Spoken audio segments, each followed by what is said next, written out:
Entele byonna gy'osinzidde okubeera nga togoberera Fahad Pro UG kw'oli era ng'omanya nti kaba kadde ka updates of course ku biki ebisobodde okubeera nga tebi happeninga mu ggwanga alia to Uganda, kadde ka politics, kadde ka campaigns, era nga abantu ab'enjawulo ba candidates bakyeyongera okubeera nga ate balaga amaanyi. Omukulembeze ow'ekibiina ekya National Unity Platform ayongedde okubeera nga ate alaga amaanyi, era nga tubadde tukyatenda ekyabadde Masaka, ne tutenda ekyabadde Iganga, ne tutenda ekyali mu Arua. Omukulembeze akigambibwa mbu olunaku lwaleero Nakawa ajasobodde okubeera nga ategeka campaign abantu abasoba mu miliyoni 3 basobodde okubeera nga bagenda mu lukuŋŋaana olwo, era ng'omukulu ayongeredde ddala okubeera nga akola headlines emikutu egy'enjawulo egy'amaanyi mu nsi yonna gisobodde okubeera nga gyogera ku nsonga eno gi Al Jazeera, BBC n'emirala mingi nnyo, era nga sagala kubeera nga njogera bingi ngenda kubeera nga tekuterawo embeera nga bwebadde saidi zeeyo ng'omukulembeze ow'ekibiina ekya National Unity Platform akikwatidde flag Robert Kyagulanyi Ssentamu nga ali mu kubeera nga atuuka saidi ze Nakawa, alina biki ebisobodde okubeera nga of course bihappeninga eyo tulakalira ngenda kubeera nga nkuterawo video, era nga abeera nga tosubscribinga tugatte ku butongole buli wenadese video ojja kubeera nga ofuna notification yawo nti kakati Fahad alina ekipya kyatuleetedde Sheikh Ashif Musomo wa Dua wansi awo enamba z'essimu ziyitawo ku stickers munoonyeko ajja kubeera nga akulombera edduwa kankuterawo embeera nga webadde Nakawa abantu abasoba mu miliyoni 5 nga bali mu kubeera nga bagenda wali ewa Robert Kyagulanyi Ssentamu kubeera nga bawuliriza message ajasobodde okubeera nga abaleetera temuvaawo. Breaking news, Bobi Wine has drawn an overwhelming crowd in Nakawa today, marking one of the largest turnouts of his 2026 campaign trail. Despite a heavy presence of security force including military, police, and other unit housings of supporters gathered to show their solidarity and listen to the people's president. Many Ugandans online are calling this a historic moment, comparing the scale of public support to some of Africa's most influential political figures. Some are even asking whether Bobi Wine could be considered one of the continent's most impactful leaders of this generation, second only to icons like Nelson Mandela. What do you think? Is Bobi Wine shaping African political history in a new way? Share your thoughts in the comments. Don't forget to follow, like, share. Breaking news, Bobi Wine has drawn an overwhelming crowd in Nakawa today, marking one of the largest turnouts of his 2026 campaign trail. Despite a heavy presence of security force including military, police, and other unit housings of supporters gathered to show their solidarity and listen to the people's president. Many Ugandans online are calling this a historic moment, comparing the scale of public support to some of Africa's most influential political figures. Some are even asking whether Bobi Wine could be considered one of the continent's most impactful leaders of this generation, second only to icons like Nelson Mandela. What do you think? Is Bobi Wine shaping African political history in a new way? Share your thoughts in the comments. Don't forget to follow, like, share.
Tata Nakawa atumbudde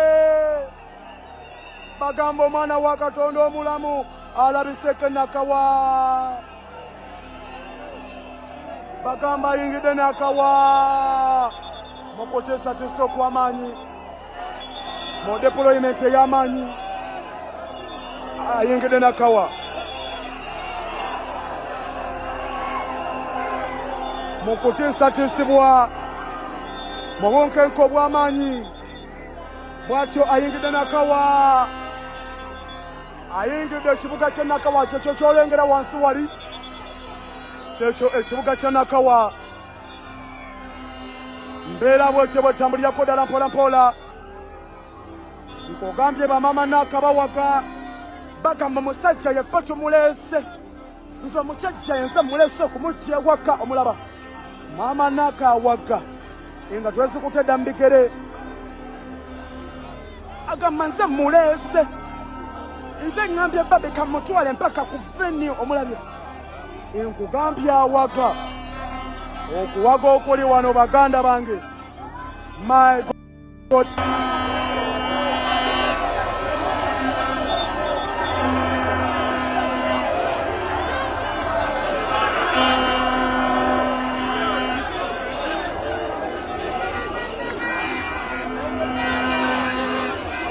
Tata Nakawa yenzemba ina Tata Nakawa yenzemba ina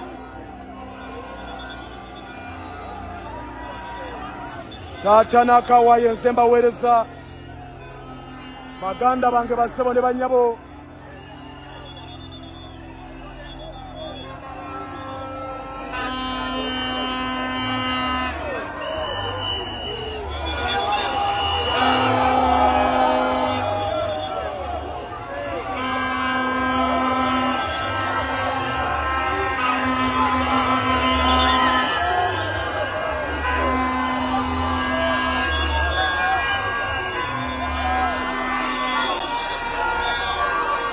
Embeera bwetyo bwekyatambula embeera bwetyo bwekyatambula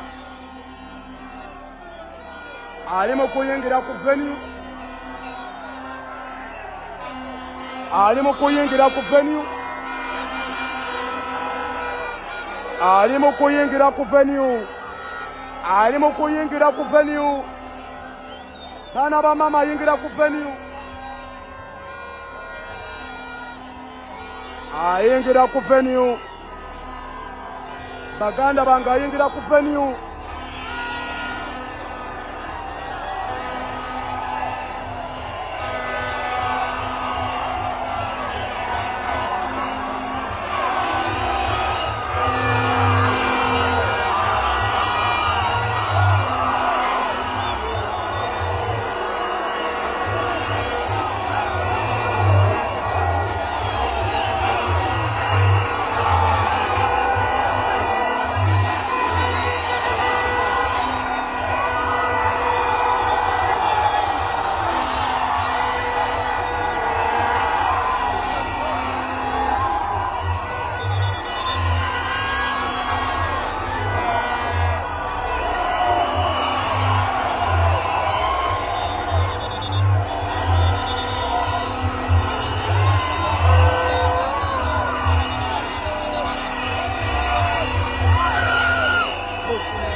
بفضل سبحان ربك رب العزة عما يصفون والسلام على المرسلين والحمد لله رب العالمين آمين.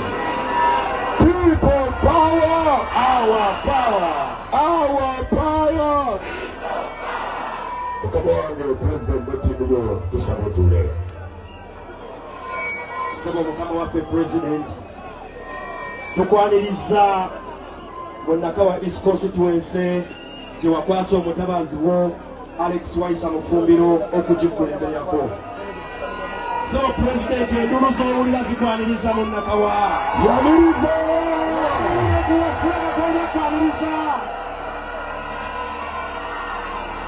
So President Yenze musajja waliyomya Godfrey Speaker olukiiko lw'eggombolola y'Ennakawa. So mukama wange wannengera n'ekibiina kyange kya National Platform ne kimpa promotion ne kinzika LC3 ne kiŋŋamba genda okole ne Salomo Engineer balimaze okufunga ku lukiiko lw'ekiika Kampala. So President bino kye kimu ku bitundu byenkiikirira wano ng'oli ku nsalo ya Mbuya 1 ne Mbuya 2. Saba ntwala ne Naguru 1 ne Naguru 2 ne ntwala ne Bugolobi ne ntwala ne Kiswa Nakawa institutions ne Nakawa parish. So President otambuda Uganda yonna naye Nakawa it is a Uganda combined. Omulanga waali Omubibu waali Omusoga waali Omuyankole waali Omugero waali Omukyoli waali. So President mulimu lwenda akuza sawano abantu bano baluwulira kubanga this is a United Nations of Uganda. People power. Abalungi abatuuliriza era abatulaba olunaku olwaleero tukyaddeko ewa Sheikh Ashraf Dembe. Sebo sanyusa okubalaba amannya agange Seeka Ashraf Dembe akola ku bizibu by'enjawulo. Omuntu singa aba alina ebirwadde tumusomereddwa tumuwa amazzi ga lukuya nga bw'obadde ogalaba tugenda abantu ku kyoto ne twokya emizimu emibi egibabaamu n'okulomba edduwa. Abantu singa abeera ng'ali wano atuuse sobola okumulombera edduwa ne waba atatuuse nga mpadde amannya ge naye ng'ali wala. Neetaase enamba yange yeeno eri 0707763711. Nammwe bannyinaffe abali ebweru oyagala okuba nti oyagala okulombera ku dduwa ng'olina ebizibu viza zibuze amaka gakolongotana sente zikola zimpita mu ngalo ojja kumpeereza ekifaananyi kyo n'amannya go ebyo byokka bijja kummala nja kukulombera edduwa ojja kutereera. Olunaku olusembayo mu mwezi mba n'edduwa eyawamu ffenna n'abalwadde bange abakadde n'abapya. Salaamu alaikum warahmatullahi wabarakatuh.